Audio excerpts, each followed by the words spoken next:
Katie from What Katie Did, and I wasn't going to film today, but I'm in this beautiful location at the beach and I couldn't resist doing a quick video. Today I'm going to talk a little bit about loungewear, and when I did a shout out a couple of months ago on our road trip about what you wanted to hear about, I did have a couple queries about whether we were going to do more loungewear. So today I'm going to address that, and at the end I'll tell you a little bit about our beautiful location. Over the last 10 to 15 years, we've released several collections of loungewear with varying degrees of success.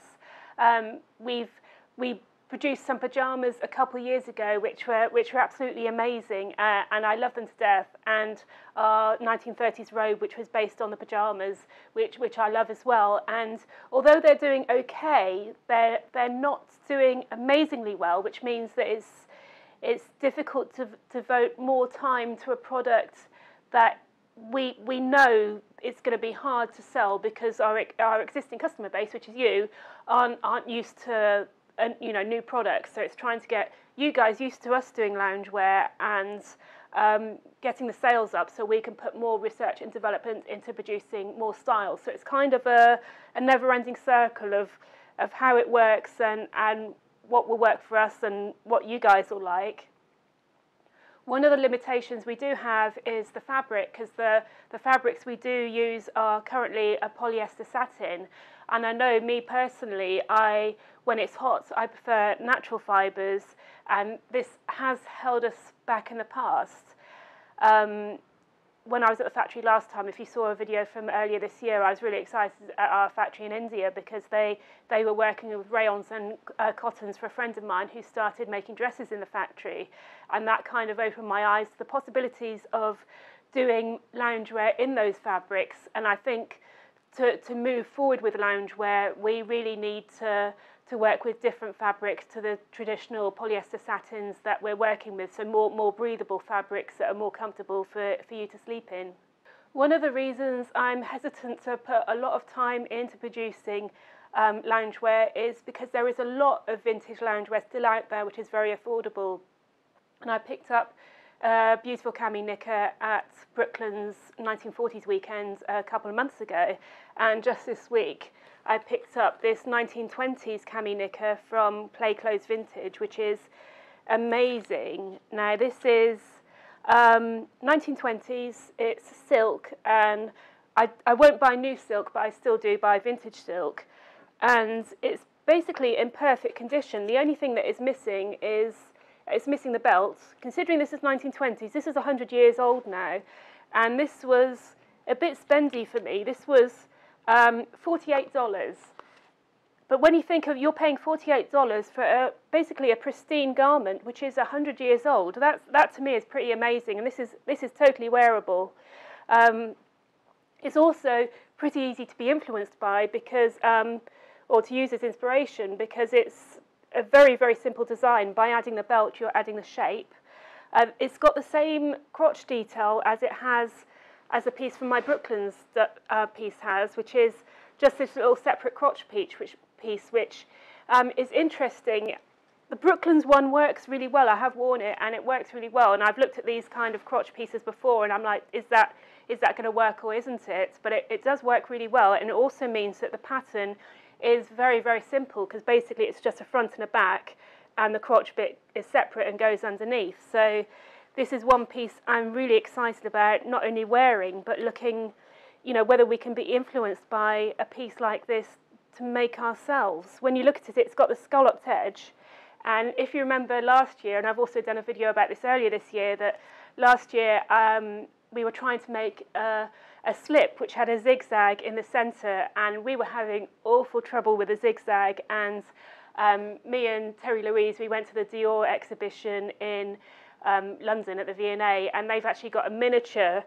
They've got a miniature dress which they've made with this V, and I just couldn't believe how they could actually make something so tiny so perfectly. But obviously, if you're working at a couture level, you can afford to do things like that. Whereas for us, we're trying to make it at an affordable level, so we couldn't do that. But by doing a scalloped hem is actually a lot easier to make, and plus it's got the cute little side slits which make it slightly sexier and easier to move in. So So I will be taking this home and I will be having a look at it. The other reason we discontinued our 1930s pyjamas is that they were being made at a factory in Derbyshire for us, and the factory that were making them for us, when we first spoke to them, they said, oh, this is our minimum order quantity, and we're at the stage now where we could actually work with that quantity, and it was a bit yikes, but it wasn't uncomfortable, so we said, yes, we can go ahead and do that. And then they turned around and said, oh, actually, we can't make that many. Can you do it fewer? And we're like, yes, of course we can do fewer. But the issue we were having with them is because it was a different design to what they're usually working with. They're used to making standard pyjamas and standard sleepwear, and we had our fancy butterfly sleeves and everything. We were only doing small orders, and they were only every few months. So the problem we were having is that whenever we sent in a new order, the seamstresses were basically having to learn how to make the garment again. And unfortunately, unfortunately the factory didn't come to us and say, listen, we're going to have to learn it again and we're going to have to increase the cost to cover this. They just said, I'm sorry, we can't work with you anymore because the orders aren't high enough and it's just taking too long to make. So unfortunately, that was the end of our 1930s pyjama story. Moving forward, we'd have to either make in our factory in India or find another factory possibly in Eastern Europe.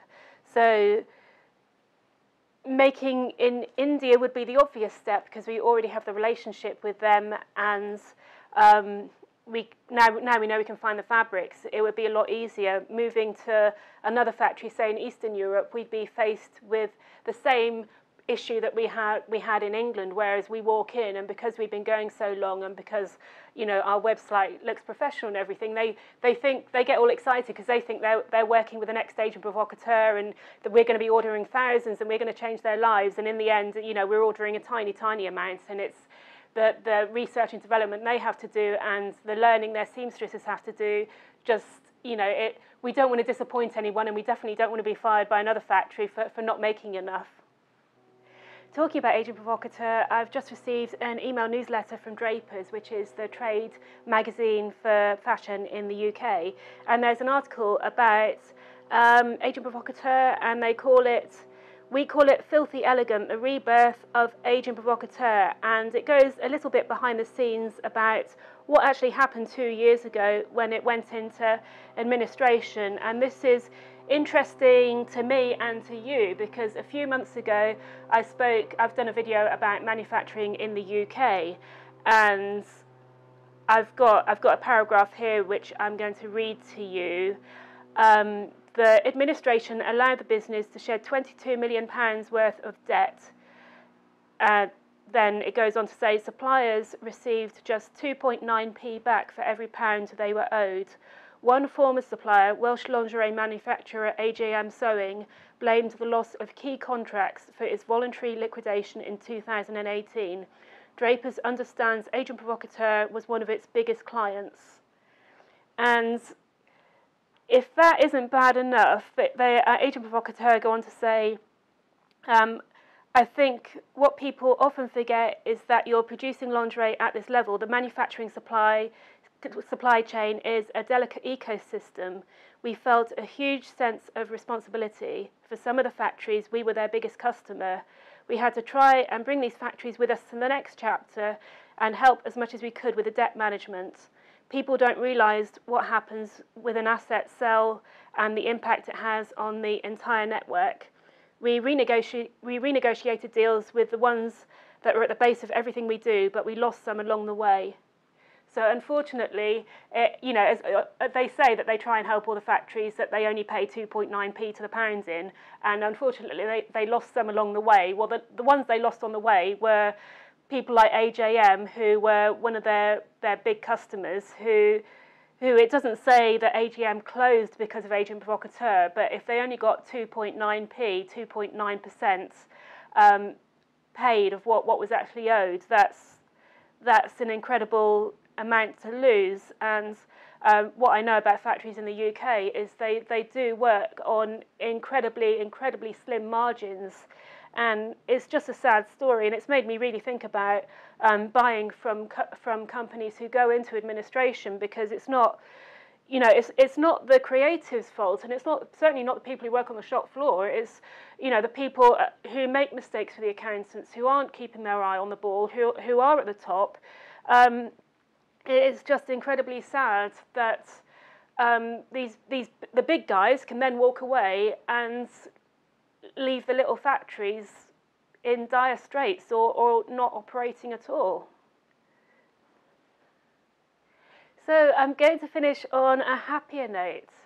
So as you can probably tell, I'm in holiday mode, vacation mode at the moment, and I'm not wearing a corset. And in answer to the question, do I surf in a corset? No, I most definitely don't. I'm having a couple of lazy days, and yes, I do go in the sea and everything, but I certainly don't go swimming in a corset. A couple questions have come up when I asked you what you wanted to know about, is where inspiration comes from, and really it can come from anywhere. And at the moment I'm in Venice, California, and I've been looking through an old book, and look at this lady. This costume she's wearing is absolutely amazing, and you can see the pattern matching up the side seams, which is an incredible attention to detail, and she just looks so striking. So, finding inspiration can really be from anywhere. This is another really cute picture of a beauty contest in the 20s, where the girls look absolutely amazing. And I have another one to show you of two little girls, which isn't really inspiration for fashion, but at Venice they had a pool called the Vintage Plunge, and there's these two little girls wearing their bathing suits with a V on it, and these bathing suits they actually used to hire, because if you didn't go swimming very much, then you wouldn't have had your own bathing suits, so you'd have to hire one. And it says in one summer over 500 suits were stolen, so after that you had to be searched before you departed to make sure you weren't smuggling out your bathing suit. When I travel, I do like to pick up local souvenirs, and I have actually started collecting handkerchiefs.